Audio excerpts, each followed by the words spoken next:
Hi hello नमस्कार, मी गौतमी शिकलगार. तरुण भारत समाजमध्ये आपल्या सर्वांचं खूप खूप स्वागत. मंडळी, निसर्गानं दोन गोष्टी निर्माण केल्या, एक म्हणजे स्त्री आणि दुसरं म्हणजे पुरुष. एक चाक आहे तर दुसरं चाकाचं वंगण आहे. पण निसर्गानं पृथ्वीवर तिसरं चाक सुद्धा निर्माण केलं, जे या गतिशील चाकाचं एक अक्ष आहे.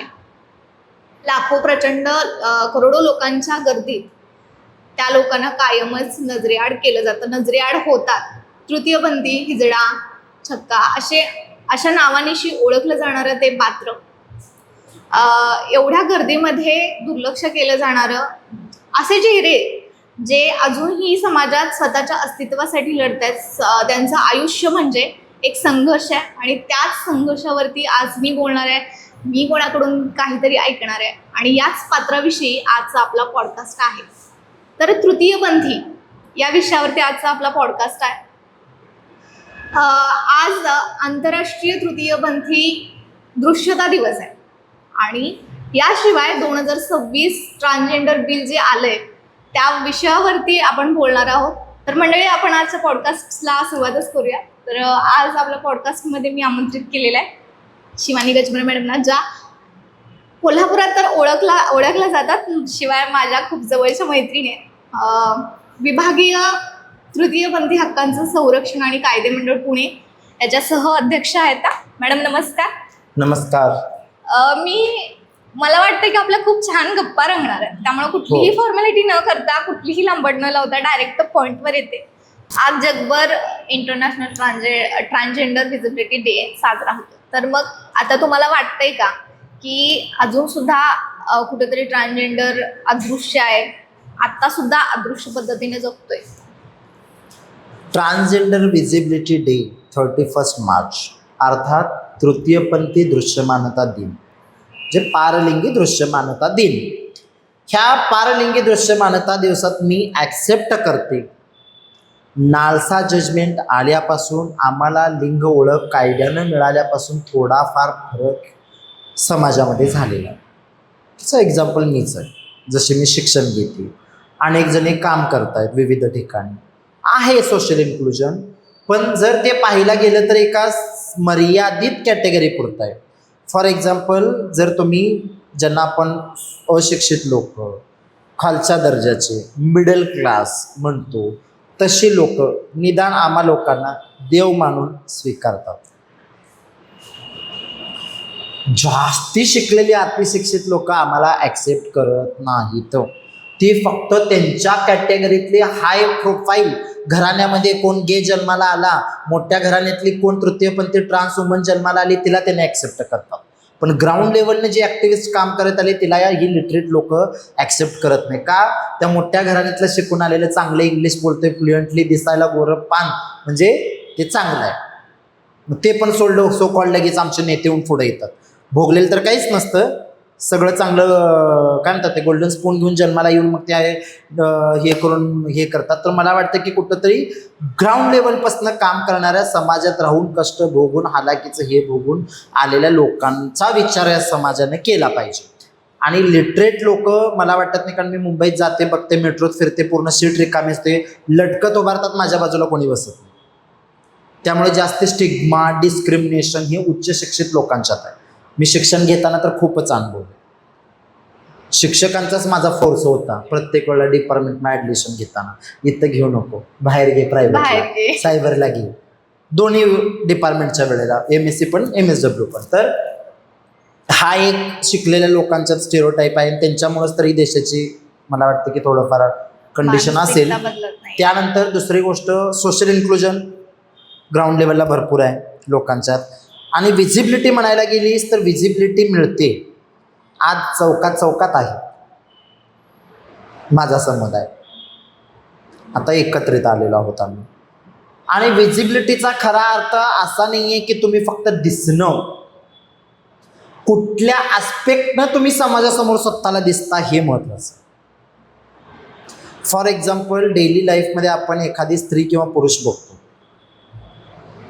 चांगली मॉडर्न स्त्री असली की काय कंडका पीस आहे, चांगला हँडसम पोरगा असला की पोरी म्हणतात, बाई ग मला असा बॉयफ्रेंड पाहिजे. तसं ही व्हिजिबिलिटी झाली.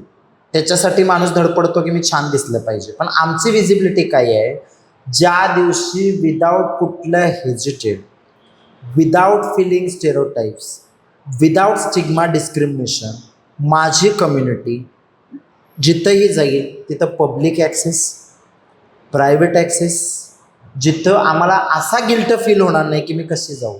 जसं मी काल आमच्या फेअरवेल पार्टीला गेले, सगळ्यांना बघितलं, 4 जणांनी माझ्याकडे ज्या नजरेनं बघितलं ते बघून मी घरला परत आली. मी पण कॉन्ट्रीब्युशन दिलं पण मी पार्टिसिपेट नाही झाली. त्यांचं एक्सप्रेशन बघून मला कळलं की कशाला आली. तर हे बंद झालं पाहिजे. त्यानंतर सगळ्या एज्युकेशन, सोशल आणि पॉलिटिकल ॲस्पेक्टनी ज्या वेळेला सोशल सिक्युरिटी आणि सोशल जस्टिस मिळून माझा समाज सोसायटीच्या मेन स्ट्रीममध्ये स्वतःच्या ॲबिलिटीवरती उभा राहून दाखवेल आणि जी टाळी आम्ही आज लोकांसाठी वाजवतो, लोक आमच्यासाठी वाजवतील, त्यावेळेला मला वाटतं की खऱ्या अर्थाने ही व्हिजिबिलिटी असेल आणि खऱ्या अर्थानं पारलिंगी लोकांसाठी हा दृश्यमानता दिवस त्या दिवशी ठरेल, ज्या दिवशी माझी कम्युनिटी म्हणजे स्वतः इम्पॉवर होऊन या सोसायटीच्या मेनस्ट्रीममध्ये ॲज अ सिटीजन दुसऱ्या लोकांसारखं वावरेल. आणि लोकांच्यात हा बदल झाला पाहिजे की बाबा हे वेगळे नाहीत. आज घर देताना जे घर मालक, शेजा पाजारी एखादा घरला आल्यानंतर वेगळा विचार करतात, तो विचार यांच्या मनातून गेला पाहिजे. घर द्यायचं नाही म्हणून भाडं जास्ती सांगतात, तो विचार यांच्या मनातून गेला पाहिजे. उपयोगिता मूल्य जे फक्त देवधर्म आणि आशीर्वाद देण्यापुरतंच जे आहे ते उपयोगिता मूल्य कुठंतरी पुढे जाऊन एक माणूस म्हणून स्वीकारण्याचं होईल या समाजात, त्या दिवशी मला वाटतं की खरी दृश्यमानता इथं येईल. आणि तिशी आशा बाळगते मी. आणि ते नक्कीच त्या दृष्टीने समाजाचा, पूर्ण समुदायाचा वाटचाल चालू आहे. आणि त्या दृष्टीने हे दृश्यमानता जे काही सध्या आलेले आहे त्याच्यासाठी जे कोणी आमचे फर्स्ट लाईन लिडरशिप असेल, आता सेकंड लाईन लिडरशिप आहे, ज्या कोणी ॲक्टिव्हिस्टने आत्तापर्यंत यासाठी आपलं योगदान देत आहेत. अनेक जण आपापल्या शहरामध्ये आपापल्या पद्धतीनं सामाजिक कार्यकर्त्या म्हणून या समाजासाठी काम करत आहेत. त्या कम्युनिटीतल्या असतील, नॉन कम्युनिटीतल्या असतील, तर त्यांच्या सगळ्यांच्यामुळं कुठंतरी day by day it's going to increase.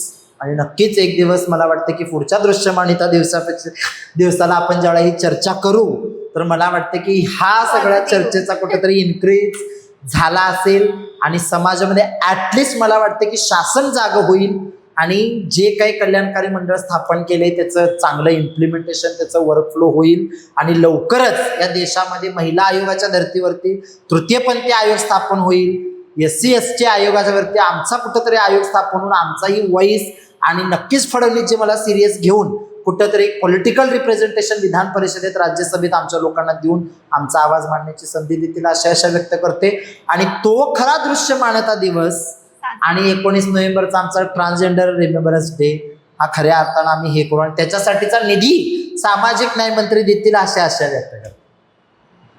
Shivan madam, आपण इतकं बोललो पण मला म्हणजे आम्ही इतक्या बारीक सारीक गोष्टी आपण इतक्या गृहीत धरत असतो की एवढ्या छोट्या छोट्या गोष्टींसाठी सुद्धा इतका संघर्ष, इतका लढा द्यावा लागतो. खरं तर ह्या गोष्टीचं मला खूप जास्त वाईट वाटतं. आणि दुसरी गोष्ट म्हणजे वाईट वाटतं पण तितकंच तुमचं कौतुक सुद्धा वाटतं, कारण एवढं सगळं असताना स्वतःसाठी एक स्वतःची भूमिका मांडणं, एवढ्या सगळ्या गडबडी धांदलमध्ये तरी पण स्वतःसाठी प्रयत्न करणं, लढा देणं, कम्युनिटीसाठी लढा देणं, संघर्ष करणं, खरंच ही खूप मोठी गोष्ट आहे. तुम्ही आमच्यासोबत म्हणजे मला जाता जाता एवढंच सांगावंसं वाटते की जोपर्यंत समाजातल्या प्रत्येक शिवानीला घर, शिक्षण, त्यानंतर सन्मान मिळण्यासाठी म्हणजे कोणत्या तरी एका स्पेशल डेची गरज पडणार नाही, जर का हा समाज तुमच्याकडे बघण्याचा दृष्टिकोन बदलेल. त्यानंतर तुम्ही म्हणालेल्या प्रत्येक गोष्टी खऱ्या अर्थानं सत्यात उतरतील. आय होप की त्या उतरतील आणि तुम्ही म्हणालात तसं सगळ्या गोष्टी यशाच्या वाटचालीत जाऊ देत. तुम्ही आम्हाला तुमचा वेळ दिला त्यासाठी खूप खूप धन्यवाद. तरुण भारत परिवाराकडून मी आपली खूप आभारी. थँक्यू, धन्यवाद. उम्मीद पे ही दुनिया कायम है. तसं तू पण होप व्यक्त केलीस, आम्ही पण कम्युनिटी होपच व्यक्त करतोय. आय होप की प्रशासन जागं होईल आणि या सगळ्या गोष्टींचा विचार करेल गंभीरतेनं. आपण आशाच बाळगू शकतो, दुसरं काही करू शकत नाही. आणि धन्यवाद. तुमच्या आपण या ठिकाणी प्रयत्नांना असंच तुम्ही प्रयत्न करत राहा. Obviously as a community member मी सर्वांची बहीण आहे, कोणाची लेक आहे आणि मैत्रीण पण आहे. मला वाटतं की माझ्याकडून जितकं समुदायासाठी करता येईल तितकं मी नक्कीच करीन आणि करत राहीन, एवढंच सांगू शकतो या माध्यमातून. धन्यवाद आणि तुमचे खूप खूप आभार पूर्ण माझ्या समुदायाकडून की आपण एक त्यांचा आवाज म्हणून मला या ठिकाणी संधी दिली आणि या ठिकाणी मी त्यांचे प्रश्न मांडू शकले आणि या माध्यमातून कुठंतरी एक रिप्रेझेंटेशन देण्याचा प्रयत्न आज आपण या माध्यमातून केला. त्यासाठी मी तरुण भारत परिवार, स्पेशली गौतमीताई तुमचं असेल, तसेच आपले सर्व संपादक आणि आपले जे कोण हेड असतील, डायरेक्टर असतील, त्या सर्वांचे आणि जे कोणी प्रत्यक्ष तुमचा टेक्निकल नॉन टेक्निकल स्टाफ ज्यांनी या गोष्टीसाठी एफर्ट्स घेतले, त्या सगळ्यांचं मी माझ्या समुदायातर्फे आणि माझ्यातर्फे खूप खूप आभार मानते. धन्यवाद. तुम्हाला आमच्या गप्पा कशा वाटल्यात मला सांगा. आणि याशिवाय 2026चं जे ट्रान्सजेंडर बिल आले त्यामध्ये तुम्हाला काय अपेक्षा आहेत, त्यामध्ये काय बदल झाले पाहिजेत असं वाटतं? इव्हन ट्रान्सजेंडर या कन्सेप्टविषयी तुम्हाला काय वाटतं मला कमेंट करून नक्की सांगा. आणि अशाच संघर्षमयी कथांसाठी, स्टोरीजसाठी, स्पेशल पॉडकास्टसाठी तरुण भारतच्या सोशल मीडियाला फॉलो करायला विसरू नका.